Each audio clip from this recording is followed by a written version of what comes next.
Почитувани, во неделното интервју на Радио Слободна Европа гостува Ана Петровска, архитект, инженер со долгогодишно искуство во животната средина, но и поранешен директор во Државниот инспекторат за животна средина и државен секретар во Министерството за животна средина и просторно планирање.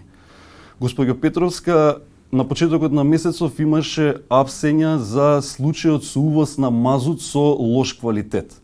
Како според вас ова било овозможено? Кој се замижувал за ова да се случи, да се внесе тој мазут? Добар ден, благодарам најпрво на поканата. Значи, во целиот тој ланец на можно спречување на увоз на штетно гориво, прв на браникот е Царинската управа, која што има начин да утврди дека влегува опасно гориво.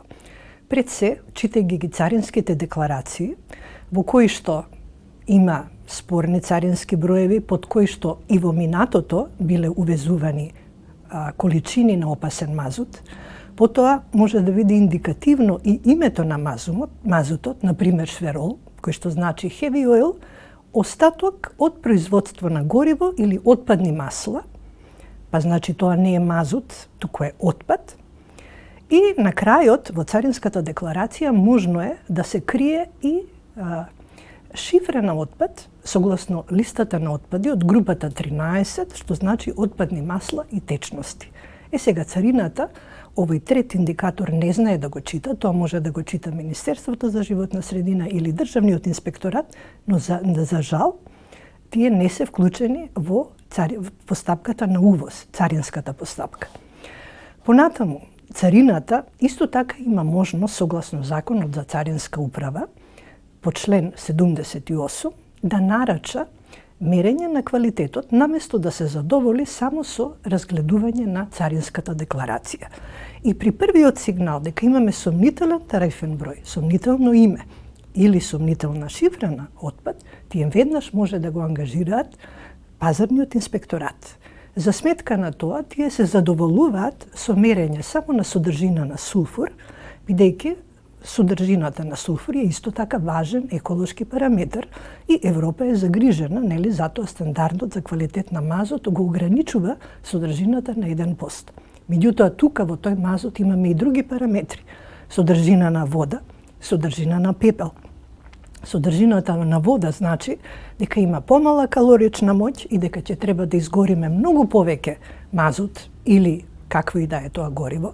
Но пепелот, кој што исто така може да го има во поголеми количини, значи дека тука има токсичен остаток, талок, кој што ќе се изгори, ќе создаде токсични PM честички, кои што никој не ги проверува. Не ли го прави царината ова мерење на таа пепел и на таа вода? Не.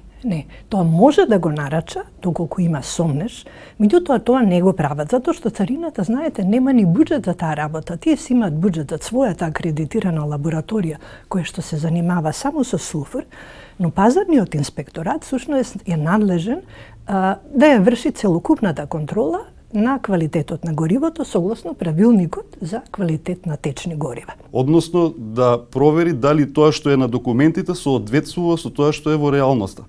Видете, тоа е уште и најинтересно. Тоа што е во документите треба некој да го прочита и некогаш во самите документи има укажување дека ќе се најде опасно гориво. Разбирате, значи, читањето на декларациите е исклучително важно.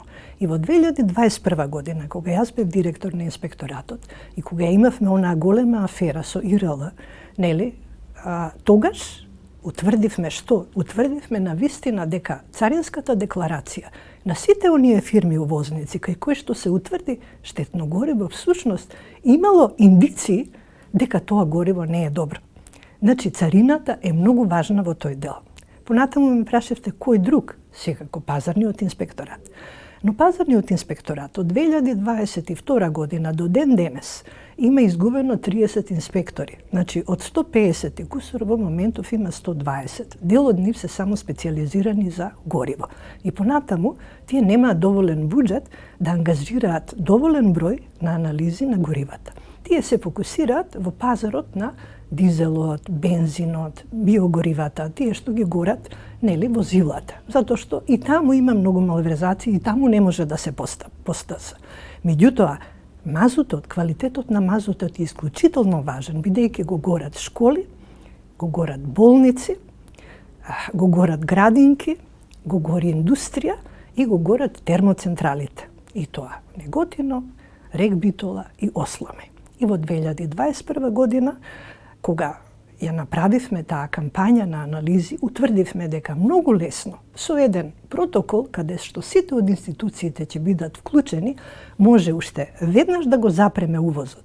А ако по некакво чудо тој увоз сепак влезе, дека имаме и понатаму инструменти со заедничко делување на пазарниот инспекторат, инспекторатот за животна средина да ги идентификуваме, да го идентификуваме тоа штетно гориво. И знаеме ли колкави количини влегуваат? Тоа е многу интересно. Тоа е многу интересно, јас можам да ви кажам дека секој што ќе ви каже, ќе шпекулира. 2019 година излезе информација 10 цистерни дека биле пронајдени со лош квалитет, што е веројатно не е ни 1% од тоа што влегло.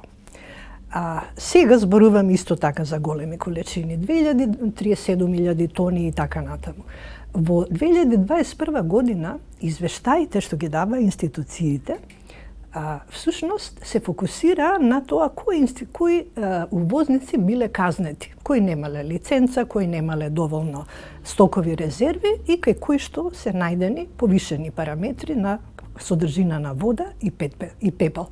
Меѓутоа, никој не кажа кои институции ги гореле и со колкава количина.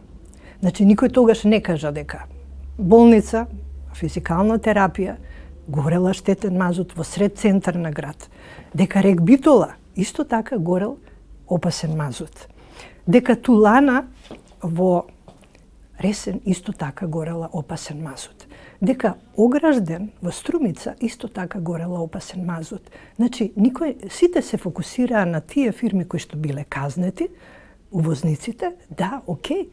Меѓутоа, и овие се до некаде одговорни, затоа што, знаете како, ова гориво е многу поевтино.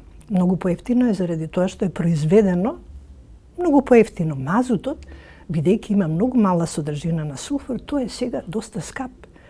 И јас би се осмелила да кажам дека многу големи количини на отровен мазут влегуваат токму заради тоа што е неговата цена висока на пазарот, нели, во Западна Европа. А реално се увезуваат големи количини на ова гориво кое што е со лош квалитет и каде што огромни профити прават фирмите кои што со него работат, но тука профитот го прават и фирмите кои што купуваат, бидејќи го купуваат за малце поевтино. Тука може ли да се каже дека ова не е ни воопшто мазут, туку некое масло со лош квалитет? Видете, тоа е, значи, отпад од производство на горива или е отпадно масло. Ете, тоа е шверол, кој што по дефиниција е heavy oil, значи дури него ни викаат мазут, затоа што, и тоа е интересно, ние сме изгубени во преводот, ние не увезуваме мазут, ние увезуваме heavy oil со одреден тарифен број, со одредена комерцијален назив и потенцијално со некоја шифра на отпад, ако ни се протне отпад, а многу често, верувам, тоа ни се случува. Како гледате на тоа што за актуелниот случај обвинителството отвори истрага само за перење на пари и за местење на тендери, но не и за квалитетот на горивото, односно за загадувањето? Треба ли обвинителството да отвори случај и за екоцид, бидејќи екоцидот стана и дел од кривичниот законник неодамна? Видете, јас се плашам дека они тука екоцид нема да можат да докажат, бидејќи кривичниот закон дефинитивно така го опишува ова дело, дека треба да имаме повеќе кратно зголемени емисии во воздухот, за да можеме да воведеме или да го казниме делот од екоцид. А ние тука не сме ги ни мереле емисиите. Тоа е термоцентрала која што работи без еколошка дозвола, едноставно работи под хоризонтот на инспекторите и никој тука не ги врши тие мерења. Во секој случај вие сте во право, тоа е дефинитивно екоцид. Меѓутоа, обвинителството, верувам дека нема да може да го докаже, ниту пак има соодветни стручни служби или вештаци кои што тоа можат да го докажат. Па тоа е уште еден проблем. Значи, санкционирањето на вакви тела, каде што тие луѓе кои што влегле свесно во вакви сделки, треба да лежат затвор, немаме начин како држава, немаме механизми да ги осудиме, затоа што немаме капацитети да обезбедиме солидни и необорливи докази. Ако не е екоцид, нема простор за никакво дело за загадување, за никаква истрага за загадување да се отвори во Видите, прекршочни во секое време, меѓутоа пак ви велам, значи проблемот е што тука никој не ги мерел емисиите. Никој не ги мерел. И они можат само да претпостават што се согорило. Затоа што термоцентралите, државата не најде сила да ги легализира, да им даде интегрирани дозволи, да им даде максимално дозволени вредности на емисии и да ги следи и да ги мери. И државата не најде сила да го донесе и законот за индустријски емисии, со кој што сите овие големи загадувачи континуирано би ги мереле емисиите. Дури тогаш обвинителството на вистина би можело да постапува кога би сакало. А јас не сум сигурна дека и воопшто и сака. Околу спречувањето, спомнавте дека овие горива со лош квалитет се користели државни објекти, болници, енергетски објекти и слично. Меѓутоа, како државата ќе го спречи ова ако дозволува такви горива да се употребуваат во овие државни објекти, во болниците? Нели едно од решенијата ако се смени начинот на загревање во овие објекти? Дефинитивно дека е неопходно да се издвојат буџетски средства, наместо да се бориме со ова зло, бидејќи тоа зло всушност бара и многу ресурси, и многу посветеност и разбивање на силната корупција која што е во позадина, а ние очигледно како општество немаме капацитет да се соочиме и да се справиме со корупцијата. А да се смени горивото, апсолутно, значи гасификацијата е можна, топлински пумпи, соларни панели. Значи јас тогаш кога бев директорка на инспекторатот, кога утврдивме дека болницава за физикална терапија гори мазут и дека тој мазут има лош квалитет и така натаму. Прво нешто што побарав беше да изработат елаборат за животна средина за да ги дефинираат максималните вредности, па со тоа да побараат буџет од Министерство за здравство и од Министерство за финансии да се гасифицираат, затоа што гасот им поминува водот на 300 метри од болницата, значи дури никако инвестиција, тоа не е премногу. Меѓутоа, ништо не се случи. Значи, едноставно, сите овие еколошки проблеми никој нити ги гледа, никој нити се бави со нив, ниту сака да се интересира за решенијата. Во тој период, значи, навистина, се што можев направив, за да им отворен пат, се јавував и по амбасади да им обезбедат финансирање, се трудев со буџетот нешто да се направи. Нема интерес, разбирате, но не верувам дека е само проблемот во парите. Проблемот е и во трговијата со овој мазут. Знаете, како порано што никој не сакаше да ги зголеми националните капацитети за производство на струја, затоа што некој се бавеше со увоз на струја и тука правеше големи профити. Така и тука се прават големи профити со овој мазут. Бидејќи, како што ви реков, тој е реално скап, ова што се увезува е многу ефтино и тука сите прават пари. Вие бевте директор на Државниот инспекторат кога беа отворени овие случаи. Имавте ли некаков вид притисоци во однос на овие прашања? За овие прашања само ми беше забрането да ги именувам компаниите кај кои што беше најдено неквалитетно гориво. Бидејќи, како што кажав, значи фокусот и на јавноста требаше да биде ставен на успешноста, ефикасноста на акцијата и санкционирањето на двајца без тројца. Особено беше исто интересно што пазарниот инспекторат тогаш се фокусираше и на домашно производство на гориво, што е во ред. Значи, ние не гориме само мазут, ѓубре мазут од надвор, туку ние имавме, не сум сигурна дали уште имаме, тоа треба некој да го провери, но имаме ние две мали рафинерии и тоа едната е Blue Technology во Тетово, која што произведува така наречен мазут и дизел од бродски масла, од отпадни масла, кои што ги увезува од секаде, ама тука декларира дека увезува отпад, нели, затоа што Кобожем го преработува, има дозвола за тоа. И уште еден штипски субјект кој што произведуваше дизел од отпадни гуми, кој што субјект во 2021 година на инспекцијски надзор по барање на Министерството за одбрана отидовме затоа што локалниот, овластениот инспектор не се појавувал, а иначе тој бил надлежен за него. И што утврдивме дека тоа што е на терен и тоа што е утврдено со дозволата нема врска, значи нема врска, треба да видите во дозволата пишуваше пиролиза во затворен нели процес, а таму на терен една црна печка, едно оџаче лимено, црно секаде наоколу и дизел ставен на палети кој што во секое време може да се истори, да испотруе народ, а тој дизел, пазарниот инспекторат 2021 утврди дека не одговарува на стандардите за квалитет на течни горива, а тоа некој го продавал, разбирате. Исто и Blue Technology. Blue Technology продаваше мазут и дизел. Они тврдеа дека се еколошки неверојатно корисни, затоа што наместо да се гори отпадното масло, они го прават гориво, го филтрираат и така натака.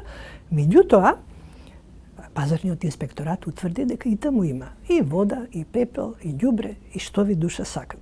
А од тие двајца субјекти купувале и индустрија, и болници, и градинки, и школи, и домаќинства, и што да ви кажам, токму заради тоа што било тоа гориво поевтино од ова што е да се купи на пазар. Како и да е.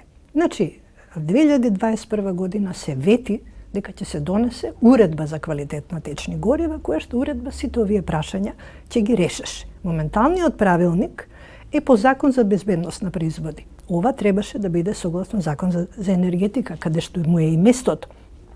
Се уште ја нема таа уредба? Ја нема, видете, законот за енергетика вика член тој и тој за регулирање на квалитетот на течно гориво ќе се донесе уредба.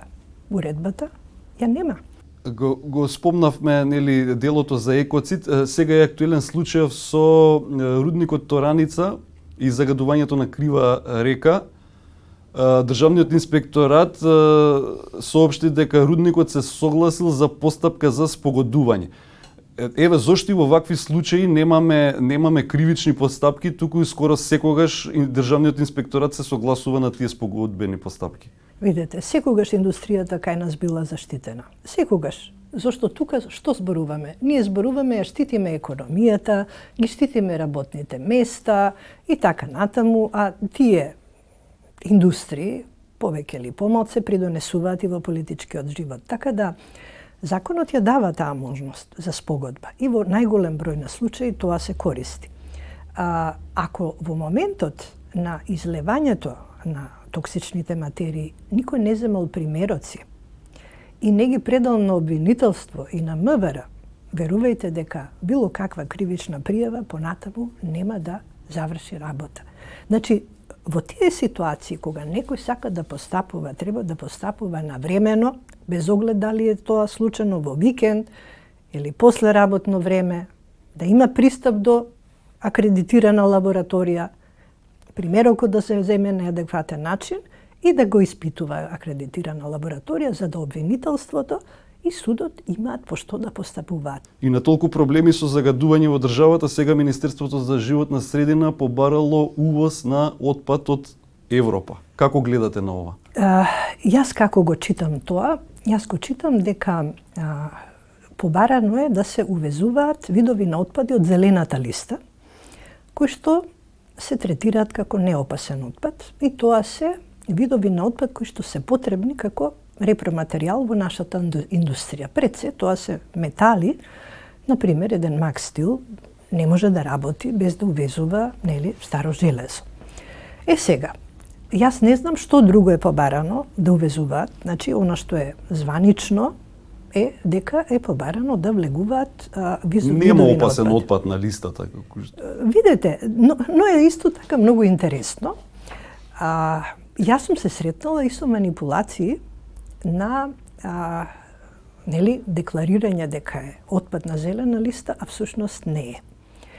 Па тоа се сомнежите на јавноста дека во толку висока корупција, тоа што ќе се... Имаат право. Еве, на пример, што? Имаше еден случај, во Гази Баба требаше да се отвори така наречена топилница еколошка за горење на прашината, филтерската прашина, која што останува од филтерот кој што спречува загадувачки материи да се емитираат при горењето. И тогаш, бидејќи таа топилница требаше да го преработува тој пепел, кој што сега се извезува и е многу скапо, требаше да увезува исто така и отпад на пепел од надвор за да им биде рентабилно производството. Сега зборувам за една иницијатива, значи ништо од ова се нема случајно. Меѓутоа, каде е можната манипулација? Значи, ние добивме допис од идниот управител на таа фирма Топилница во Министерство за животна средина, дека они сакаат да увезуваат неопасен отпад, значи од зелената листа, цинк. Меѓутоа, кога малку ќе навлезете во листата на отпади, а тоа некој треба да го знае, значи во листата на отпади има цинкова прашина, која што цинкова прашина може да бидат погачи од филтри, што значи дека декларирањето на цинк кој што влегува од отпад под зелената листа, нели? А можно е да биде и цинкова прашина или погача, филтер погача од горење на отпаден метал, значи и тоа може некој да ни го протне, да го декларира како отпад од зелената листа, а всушност да биде некој опасен отпад кој што некој едноставно сака да го преработува тука кај нас. Тоа би се преработувало во некој од овие инсталации кои подлежат под некакви А или Б дозволи? Во моментов сега можам само да шпекулирам што може се да се случи, но само сакам да кажам дека е тоа можно. Велам, сум имала еден случај и таа иницијатива била запрена. И во оваа насока борбата против загадувањето се води со општини кои 50% од нив немаат инспектори за животна средина, а и капацитетиве на државниот инспекторат се колку, околу 20 на инспектори за... Па мислам дека нема толку. Ако нешто примиле во меѓувреме, и сега се многу голем дел од нив треба да одат и во пензија. Веќе тој значи Битолскиот регион е целосно без надзор. Што да ви кажам? Сметам дека тоа не е случајно. Не е случајно да нема инспекции. Господја Петровска, ви благодарам за интервјуто. Нема нешто. Почитувани, го следевте неделното интервју на Радио Слободна Европа. До гледање.